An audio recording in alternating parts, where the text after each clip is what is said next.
It's March the 1st, 2019. This is 508, a show about Worcester. I'm Mike Benedetti asking the question, what's the most gentrifying thing you've ever done? Today on the show, we have Worcester urbanist Eleanor Gilmore. Ellie, do we have an affordable housing problem in Worcester? You bet we do. Then let's talk about it today. We've been talking forever about having like the gentrification episode where we talk about gentrification, we talk about affordable housing, and we just do it, and it's like knock down, drag out, throw down. Should I have I didn't bring my boxing gloves. This is a verbal fight. I have a pen if necessary, hot coffee. I'm ready. Even though this is sort of an arrogant thing to do, I'm going to let you throw the first punch. Sure. So do we have an affordable housing problem in Worcester? We do have an affordable housing problem in Worcester. Tell me about that. So, I think affordable housing is a term that gets thrown around a lot. We often don't take the time to stop and define what it is we're talking about when we say affordable housing. So the Federal Department of Housing and Urban Development, HUD, defines affordable housing as housing for which an occupant spends no more than 30% of their income on gross rent and utilities. Right? It says nothing about subsidy. It says nothing about where you live or what kind of unit you live in. It just says you should spend how much you spend. It's about income.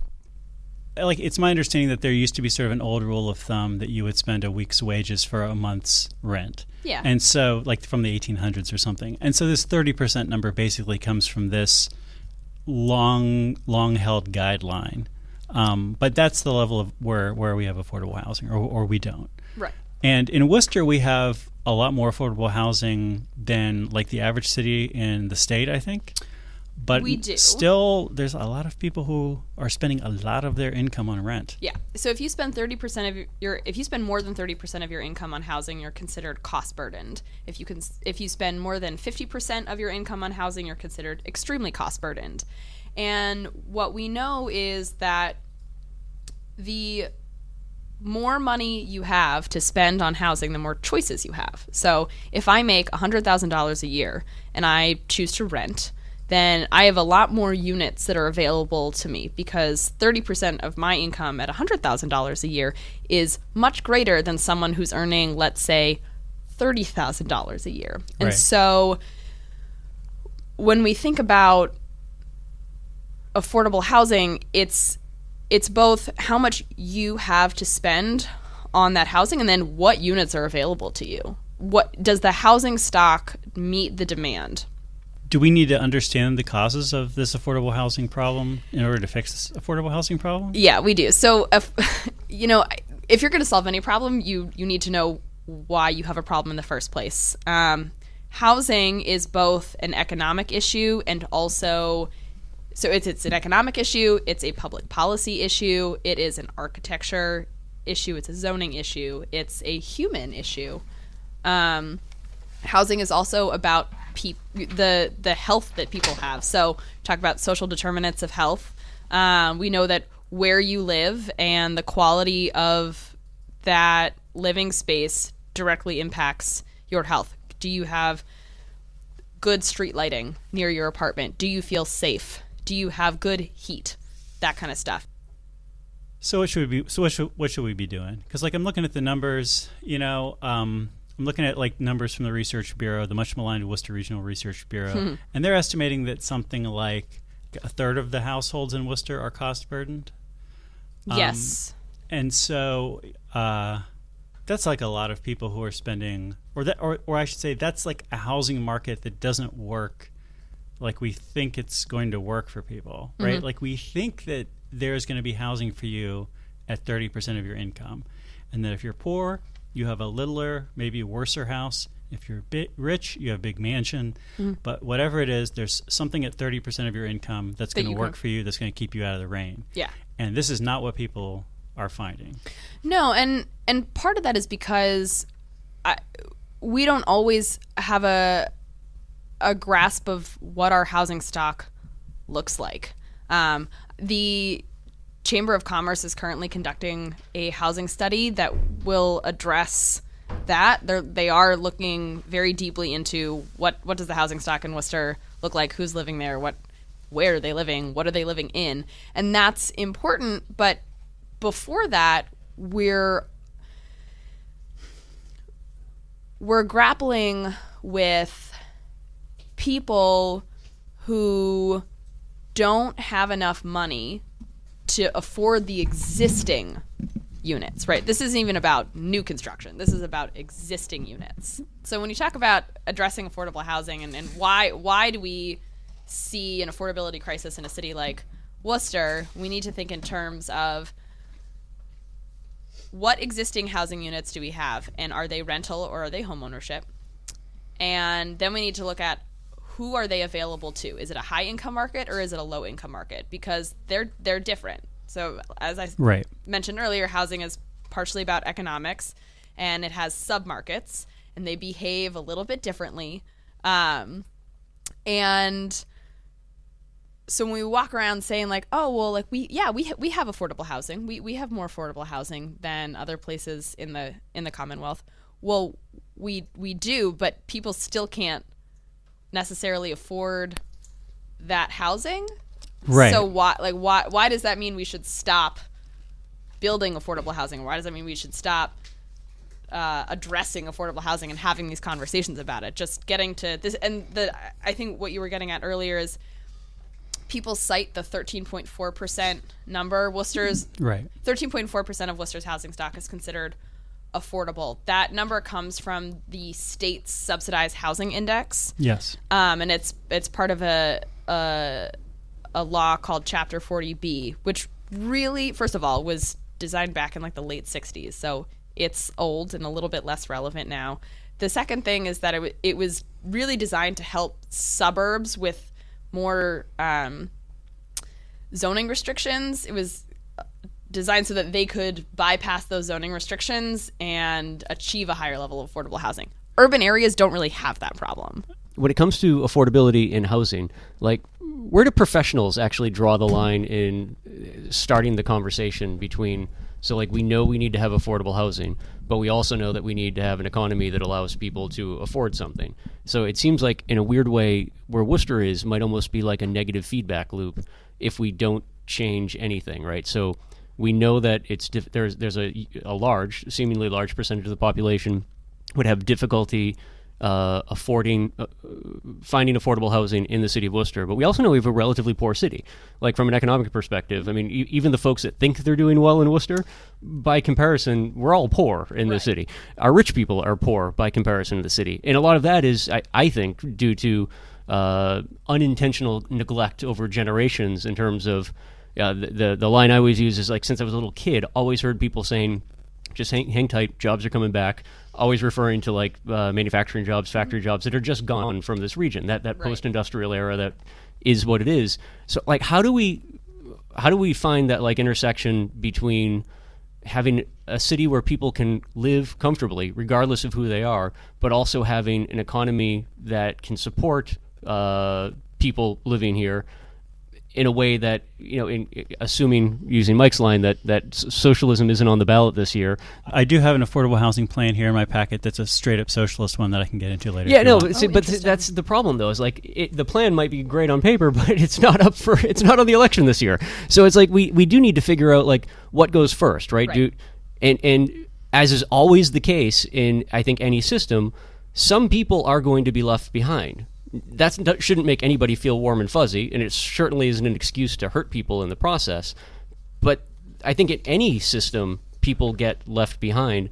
Where do we draw the line in terms of keeping Worcester in stasis and not changing anything to make it as comfortable as possible for the folks that are here, versus focusing on efforts that could actually improve our economy and hopefully provide better employment opportunities to lift up those that are currently struggling just to be here? It's a big question, and it's a difficult one to answer. Mike and I were talking earlier, right? There is no silver bullet to solve a housing crisis. We also know that because the government has programs that provide things like rent subsidies, we know that affordability isn't new. Affordability problems aren't new. We've been grappling with this for decades. And I think where Worcester falls into this, creating housing or preserving housing that allows people to live comfortably is, I don't think that that's counterproductive to having a good economy, right? Like, first, you want people to live comfortably in their housing so that they're spending the rest of that income. If they're spending, let's say, they're spending 30% of their income on housing, that they're spending that other 70% on things that go back into the Worcester economy. So we kind of have to bring things back to equilibrium. Right. I'm a huge fan of getting to the basics. Affordable housing is a very, very, very, very complex topic. It carries a lot of taboos. So we need to think about, what is affordable housing? How is it defined? Who builds it? How much does it cost? Where is it located and why? I think the where is it located and why is an important component of that, because it goes into the history of housing, the history of racist housing policies. Yeah. You cannot separate that.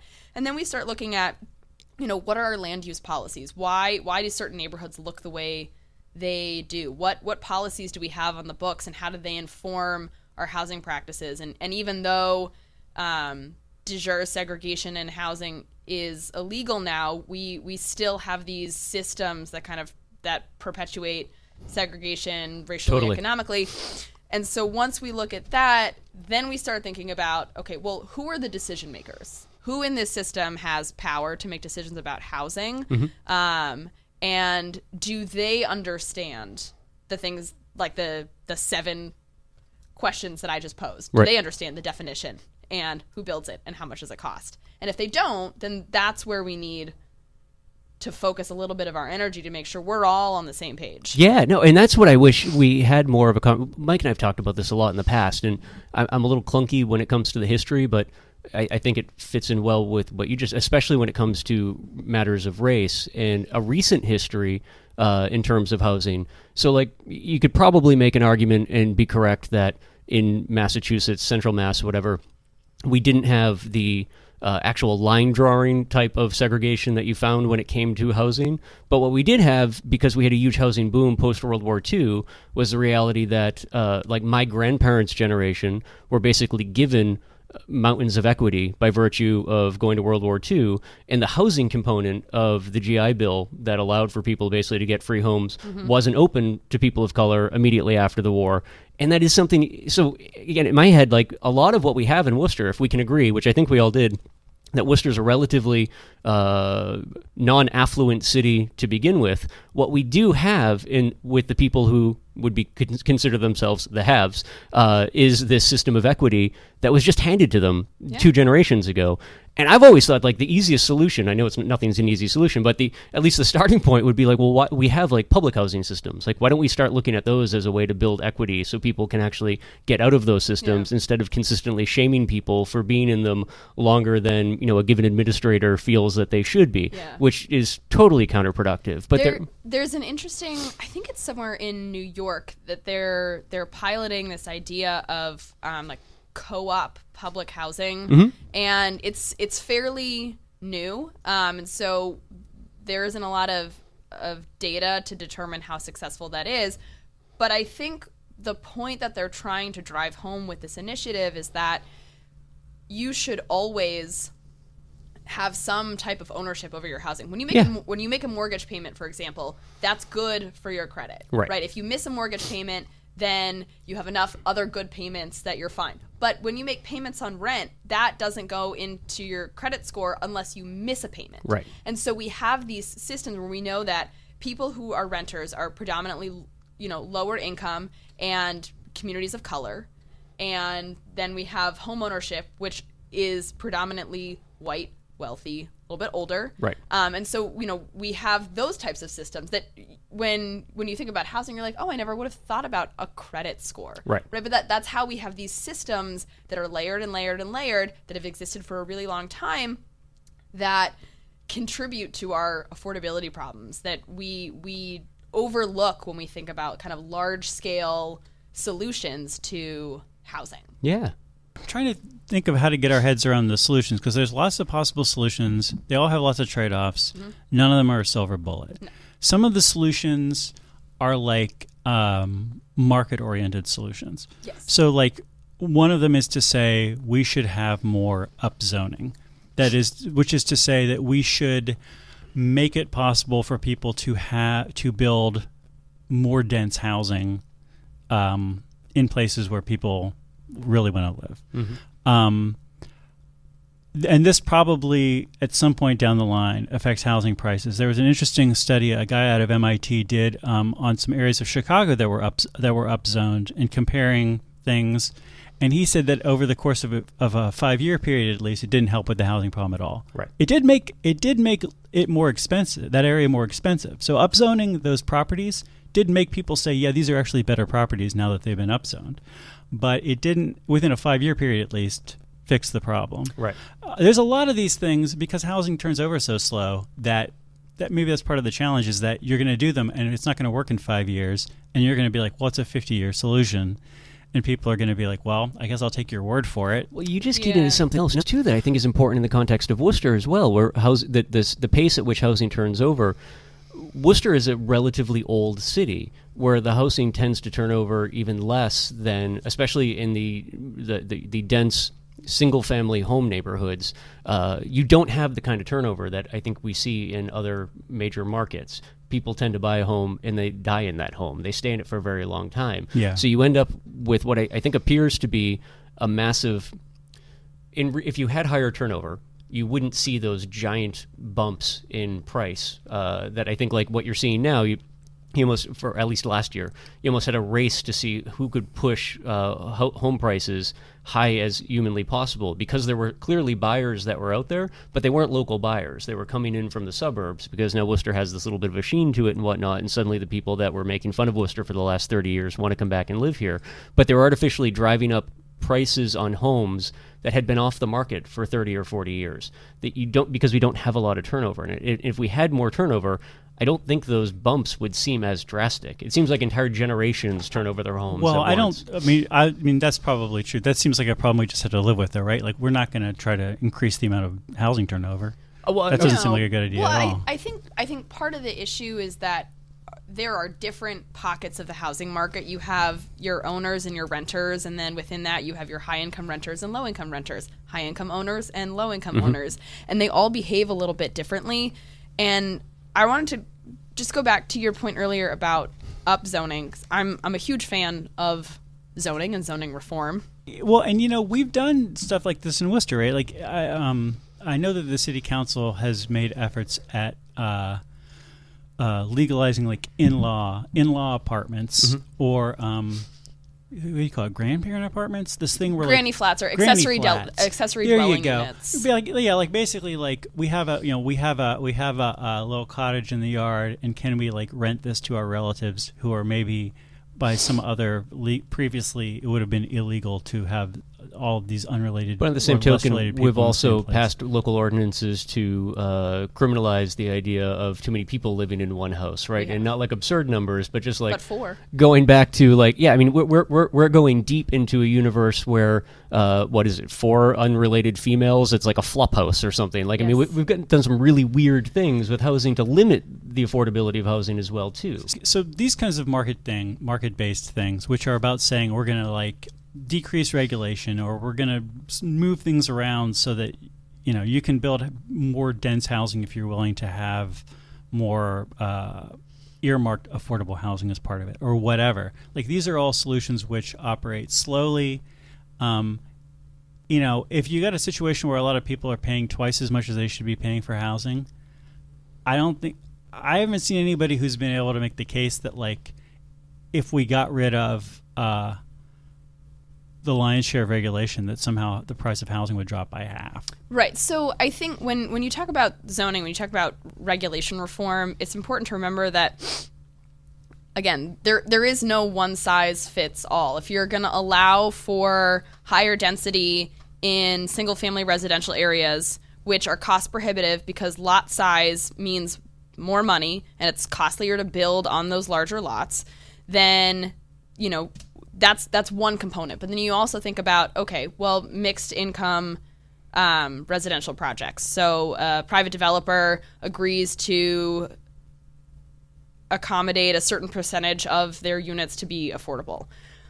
You need to do a combination of these. And what's more important is looking at it through an equity lens with an equity framework. So Seattle did this really interesting thing a few years ago. They embarked on how they're going to address this problem But they took it a step further and they said, how are we going to address this with an equity lens? How are we going to take what we know to be existing bad policy and reform it and do it in a way that doesn't allow us to make the exact same mistakes that we've been making for the past 50 years? Mm-hmm.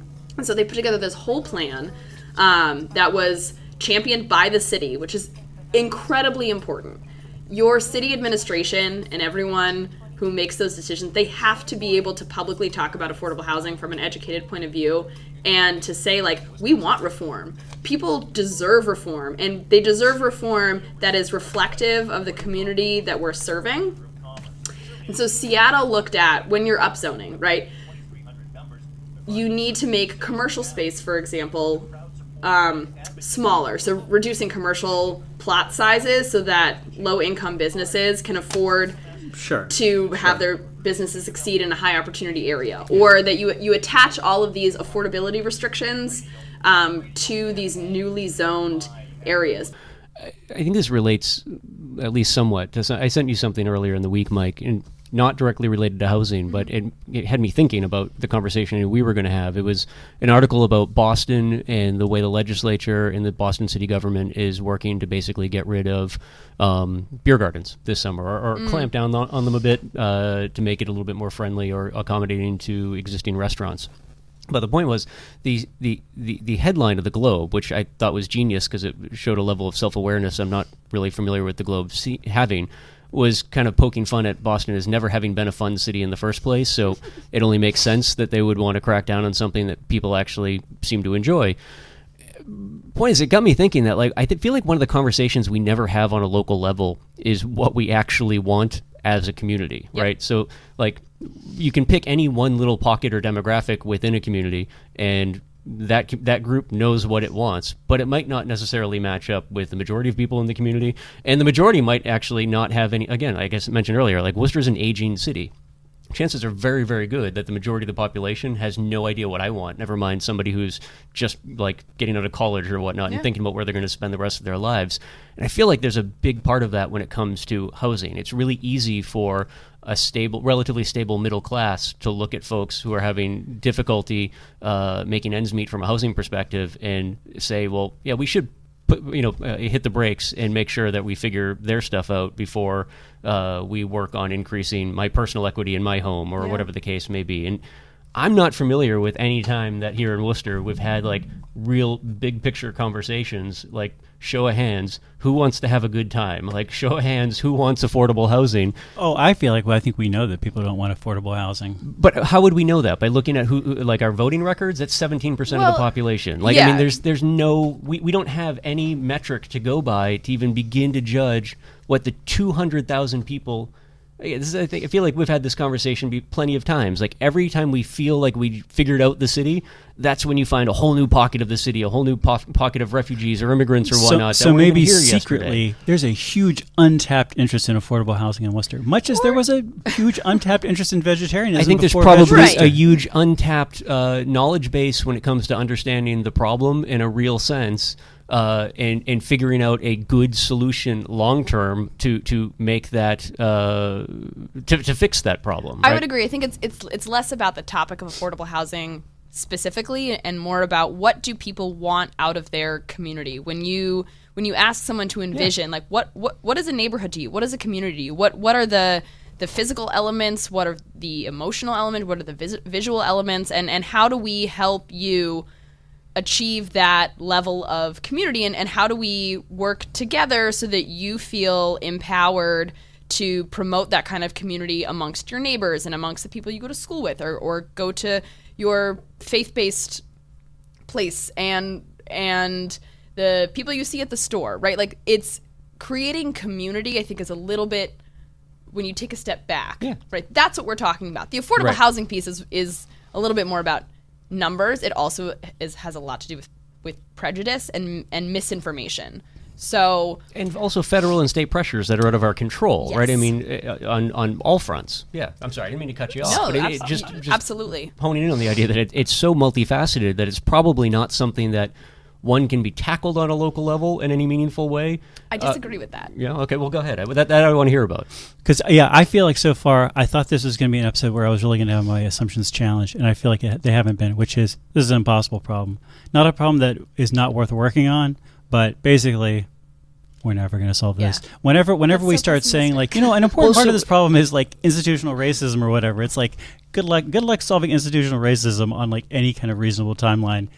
As a part of But solving so this is affordable also housing. why, going back to what I mentioned earlier about equity, why I think that's so important and a key part of the conversation that's missed is a lot of the housing market, and I'm thinking more in terms of buying, but definitely the rental market fits into this as well too. And it's so dependent on external pressures like federal, state, and regional economies, not just what we're doing locally. And a lot of that is very much like a roll of the dice sort of thing. When the market, as a home buyer, you always hope that when you have the ability to buy a home when the market collapses, right? So you're going to get the best value for your dollar. And that's only possible if you've built up a personal level of wealth that allows you to drop 10, 20%, maybe more on purchasing a home. So you to even enter into that marketplace, you already have to have been able to build up enough equity as an individual or a family to just prepare for that. And then keep your fingers crossed that the wheels are going to fall off the bus and allow you to jump on board. Otherwise, you've got a trajectory economically where home prices, whether it's rental or buying, are always increasing, and usually at a rate that's higher than economic growth. Yeah. So you could never actually catch up to that. There's so much of it that is a gamble and it's the only reason I say the outside forces I think have as much to do with the local forces. Yeah. and why there's only so much that I think the local forces can conquer on that front. Right. I mean, we as a municipality can't necessarily do an overhaul of federal policy or federal budget issues, but when I think about the local level and the changes that we can make, I go back to my work as an organizer. Not my specific work, but just being an organizer, right? The purpose of community organizing is about capacity building and, you know, breaking down those barriers to access and shifting traditional conceptions of power. And that is inextricably linked to this conversation about housing. So no, we're not going to solve institutional racism in a particular timeline, but what we do get to do, and I think what our obligation is getting people together and saying and asking them, how do you feel about your community? Right? What things do you like? I don't think you want to ask people how they feel about Worcester. But I do anyway. I feel like that's going to be a very negative meeting. Well, just don't do it on Facebook or in a Telegram or Gazette article, right? I mean, nobody. It doesn't have to be. You know, we don't have to like hold hands and hug each other and say like, "Wow, Worcester is a utopia." First of all, I love Worcester, but Worcester is not a utopia. Right. We have things that we're not doing well. We have things that we're doing so well, and there are such incredible people in this community. But there are also people that we're missing, that are not getting to reap the benefits of this renaissance. And so when we talk about housing, we need to like who lives in affordable housing, and are we asking them how they feel? And yes, it is a long, cumbersome process. Yeah. I'm asking them how they feel. I don't know. They're feeling frustrated. Yeah. That's how they're feeling. They're feeling frustrated. They're feeling disenfranchised. They're feeling like, you know, there's all of this stuff that's happening in Worcester that either isn't accessible to them or is eventually going to cause problems. And when I say they, this is not, you know, these are just some of the people that I've spoken to. You're talking about those people. I know who you're talking about. How dare you? I want to talk about everybody getting together. One of the papers that I read that was actually helpful in clarifying my thinking. Most of the papers that I've read, honestly, like here's a beautiful. What are your sources? I'm genuinely curious. Here's a beautiful the paper. papers. This is co-written by Lance Freeman, who's one of the great scholars of gentrification, and his paper is called "Producing Affordable Housing in Rising Markets: What Works?" And I wrote the answer on the front. Nothing. The conclusion, nothing. Oh, Mike. I mean, they basically give this answer like, well, you know, if we get some people together and we do some whatevers, but they don't have an answer. You know who has an answer? Who? Ryan Cooper and Peter Gowan, who wrote a paper for the People's Policy Project. This is Matt Brunig's think tank. I love these guys. I'm not a big socialist, but I love these guys, in part because they have great design, and in part because they just want to put it out there. And they're like, you know what? Let's just do it. Let's just go full socialist solution on this. With a modern take on brutalist housing. You know how we're going to do it, Brendan? Is we're just going to borrow money. We're just going to tax people. We're just going to do whatever. We're going to get the money together. And here's what we're going to do, and this is going to solve affordable housing in America. Over the next 10 years, we're going to build 10 million housing units, municipal housing units. They are going to be mixed income. It's going to be probably mostly below the 30%, but there's going to be some that are closer to market rate, which are going to help the project work economically.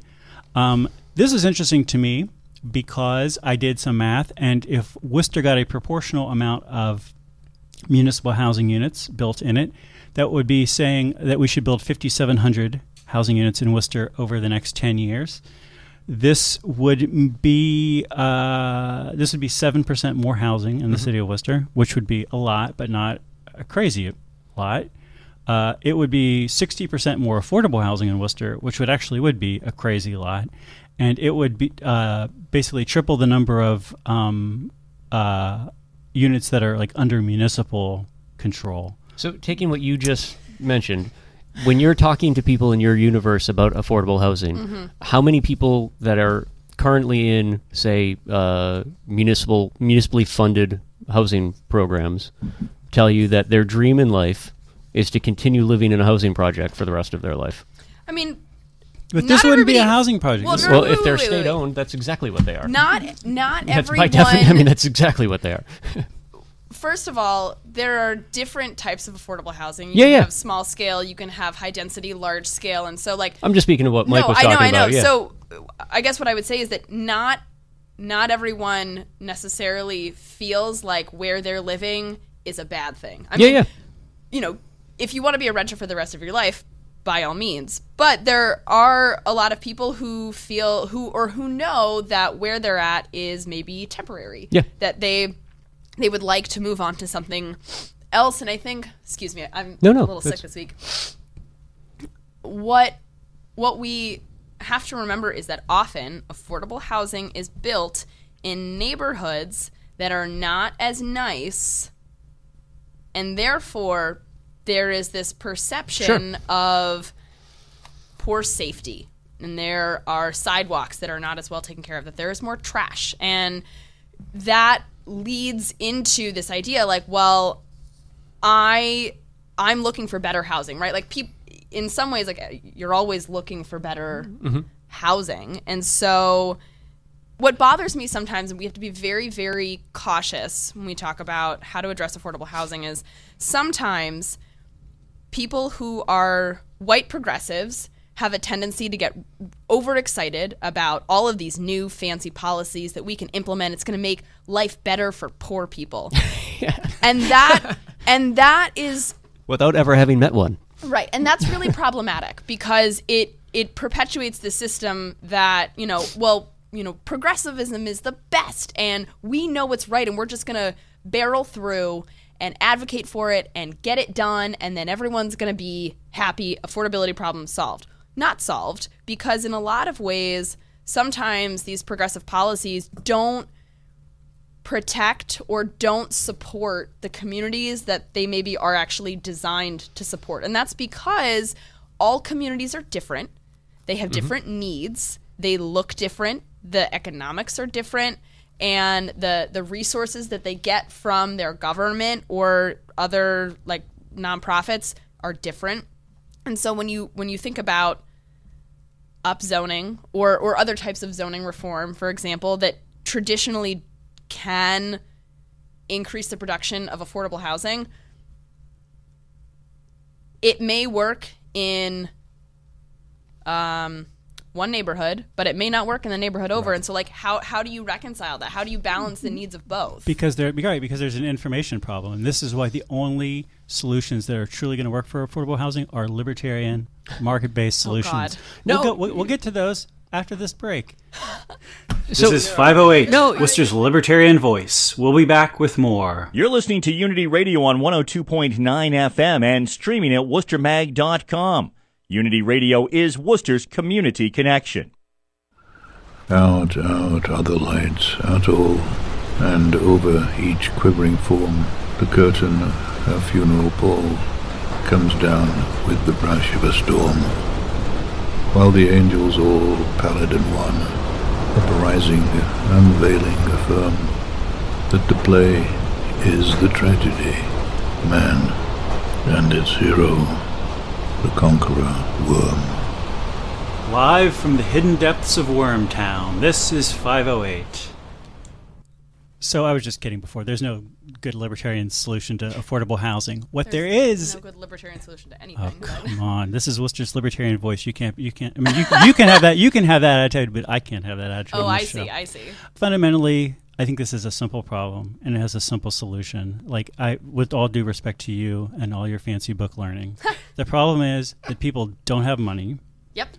There is money in the world. So the solution is to give people money, which is to say universal basic income solves this problem 100%. Okay. So now I want to get into the related Really issue. love these absolutes you're just Which throwing out there. I want to get into a related issue, which is gentrification. But first, I want to. This is like kind of the best thing that I found. It's called "Why America's New Apartment Buildings All Look the Same," and just imagine all the new stuff around the kind of Front Street to Major Taylor to Franklin Street, that block. Justin Fox's article for Bloomberg. The reason that these buildings all look the same, and these are, as he says, they range from 3 to 7 stories tall and can stretch from blocks. They're usually full of rental apartments, but they can also house college dorms, condominiums, hotels, or assisted living facilities. Close to city centers, they tend toward a blocky, often colorful modernism. Out in the suburbs, their architecture is more likely to feature peaked roofs and historical motifs.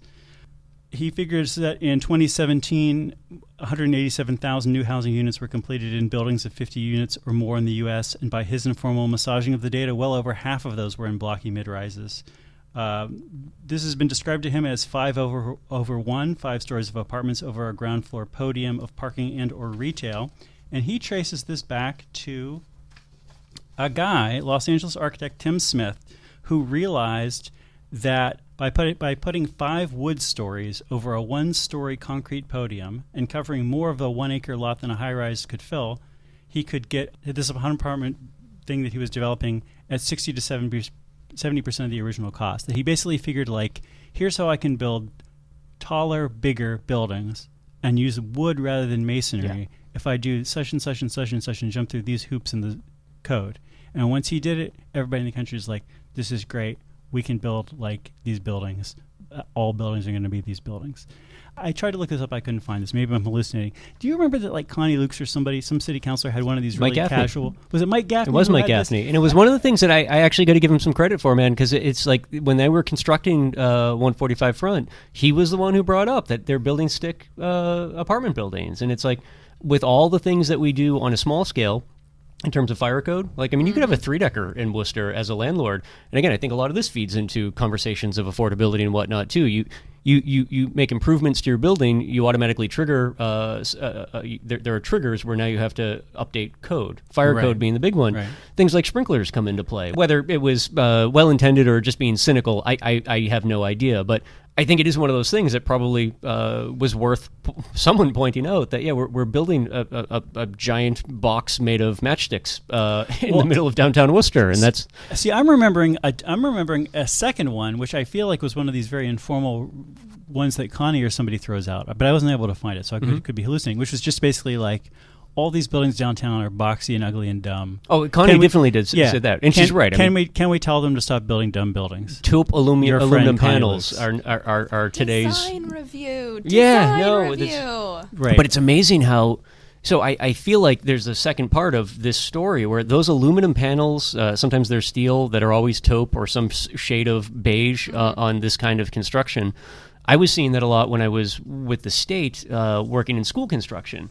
And I feel like that's one of the things that happens on a municipal level is, you see something that's brand new get inserted into the marketplace from an architectural perspective, and then suddenly that's like, well, you've already bought into it. It might be just be one building. We have to implement that. But that's, I think it also speaks to the evolution of architecture, right? So Worcester, as a post-industrial city, has all of these, incredibly beautiful brick buildings, and brick is one of my favorite materials, right on. Just aesthetically. But then you start seeing over time, right? We have also these like super brutalist structures, and that's tragic because they're horrific. But now we're moving into that. Like Worcester, I think, is starting to kind of catch up with where larger cities have expanded their development, and they do these kind of cookie cutter developments. And I wouldn't say across the board that they're all awful. And I like the look of new buildings. In some cities, they actually have really great color. Yeah. And that's nice because it adds to the aesthetic of the overall neighborhood. But, what buildings look like matters. Right. It helps create a sense of place. And when we're talking about gentrification, that's part of it. Aesthetic is part of gentrification. So here's what I want to say about gentrification. So I'm looking at a paper here by Ingrid Gould Allen from NYU called "Can Gentrification Be Inclusive?" All these papers have great questions in the title. The answer is no, or at least if she has an answer, she did not share it with me in her paper here. Sometimes academics don't, with all due respect. Right, and so she's defining gentrification is helpful. She says it describes relative increases in household incomes, education levels, and or percentage of residents who are white in initially low-income central city neighborhoods. I kind of like the term gentrification because I think it makes it sound kind of nice and positive and gentle, but I would also go for neighborhood change as maybe more of a neutral, less incendiary way. I would also go for displacement. That is much, it's not quite, it's not the most incendiary, but I think, I don't think that gentrification can be inclusive because gentrification by design is a product of displacement. So I want to ask each of you, and I might answer these myself if we have time. I want to ask each of you 3 questions. How big of a problem do you think gentrification in Worcester is? What do you think is the best available solution, given that all solutions have trade-offs and all solutions have political challenges and whatever? And then third, maybe most importantly, what's the most gentrifying thing you've ever done? Eleanor Gilmore, go. How big of a problem is gentrification in Worcester? I think it's not as bad as other cities across the country. We're smaller. We haven't hit our peak of Renaissance revitalization. But with any revitalization comes the threat of gentrification. We're seeing that all across the board, the downtown that's getting more expensive. And with this conversation around the Midtown Mall, for example, with eminent domain and are the businesses that are locally owned, predominantly low income, are they going to get to stay even though the rest of downtown is changing?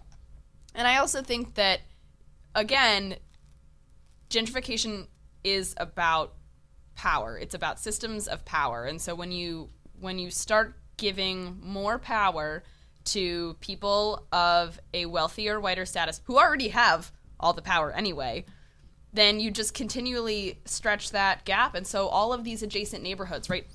Gentrification exists you have these concentric circles of consequences. So given that, what's your number one solution that you would suggest in gentrification in Worcester? Given that there's probably a dozen things we should do, what's your number one? Well, I would like the city of Worcester to come out and say some of our development trajectory is forcing gentrification. We acknowledge that, and we would like to work with communities to mitigate that. We would like you to help us understand how to deconstruct our conventional development policies that favor things like high-income neighborhoods. And we want to have that conversation with you because we don't want to gentrify.